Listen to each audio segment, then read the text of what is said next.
Joining me now for more on Russia, China, the rest of the world, much more, Ambassador Karen Pierce, the United Kingdom's ambassador to the United States. Thank you very much, Ambassador. Thanks for being with us today. So the Kremlin clearly taking offense at President Biden's comments, seeming to enjoy this for domestic benefit, shall we say. The U.S. is about to sanction Russia for the election interference in the recent campaign.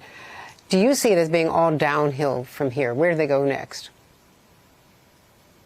I don't think it has to be downhill, Andrea, but I think it's certainly true that over the past few years, and I think this started before the Trump administration, both Russia and China have seen the current situation as an opportunity, as a competition to reset the rules of international affairs. And they like pretending that it's the end of the West. And I think what they're seeing with the Biden administration is that that narrative isn't going to stand up anymore.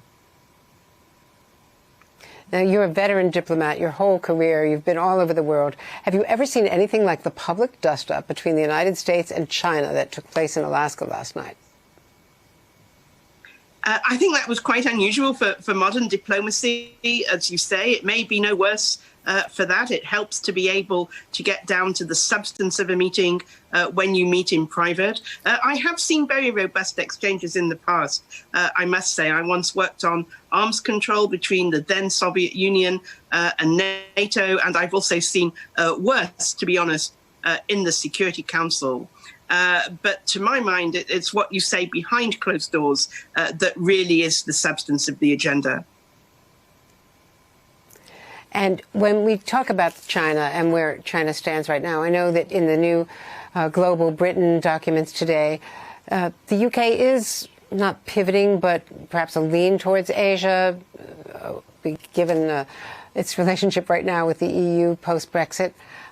What do you think can now be done with President Xi, who has clearly become a lot more autocratic and more difficult and aggressive towards his neighbors? Well, I think you're right to say, Andrea, that the British government wants to have a new focus on the Indo-Pacific, on prosperity, security and stability there. This is in addition to our long-standing work on the Euro-Atlantic. So we're not leaving Europe, we're not leaving the Euro-Atlantic. I think you're right that China has become more assertive, and we saw that in the clip you were showing when they were talking to Secretary Blinken. But in terms of overall relations with China, we would like to have as cooperative a relationship with China as is possible. But one can't deny that China is a strategic competitor. There are things that China does on trade, on IP theft, on cyber, on human rights, on trying to restrict freedom of navigation, a whole load of areas that are extremely difficult for us, very difficult for the United States and European allies, not just in Europe, but also in Asia. At the same time, both we and the US know that if we want to tackle the really big problems, the global scale problems like health, like climate, we really want China on board. And that's an opportunity for cooperation with China. And on commercial relations, economic relations, there's scope there as well. But those relations have to be built on a level playing field, and they have to be built on Chinese companies not being linked, as Huawei is, to the Chinese state. So we have to have confidence in that. But if we can get that confidence, then we would like to be able to have a productive relationship. I want to ask you about Iran, as someone who, of course, worked at the Security Council as the UK ambassador there. You know so much about the Iran nuclear deal. Do you think there is a prospect of getting Iran and the United States back into talks under European leadership and perhaps get them back into compliance?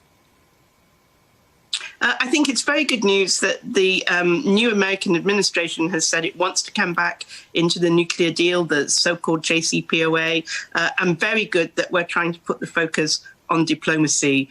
What we need now is for Iran to respond to those diplomatic moves. The European Union that chairs the Commission is ready to convene it. We really do need Iran to say it will come to a meeting.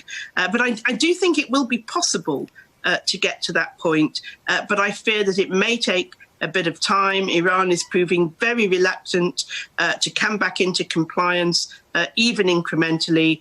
She wants America to issue sanctions relief first. I think the first step needs to be hold a meeting of the Joint Commission, and Iran should join.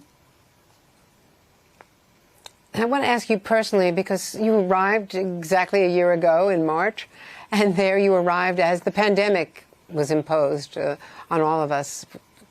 America, the world, was in a completely new place. What is it like to be a diplomat arriving in a lockdown community? It's very strange, to be absolutely honest, Andrea. Diplomacy is a contact sport, so it's very odd not to be allowed to go out and have contact with people. However much I understand absolutely the reasons why the mayor and the government have issued those instructions. So I do a lot by Zoom, as here, do a lot on the telephone, trying to introduce myself to people on the telephone, trying to keep relationships going.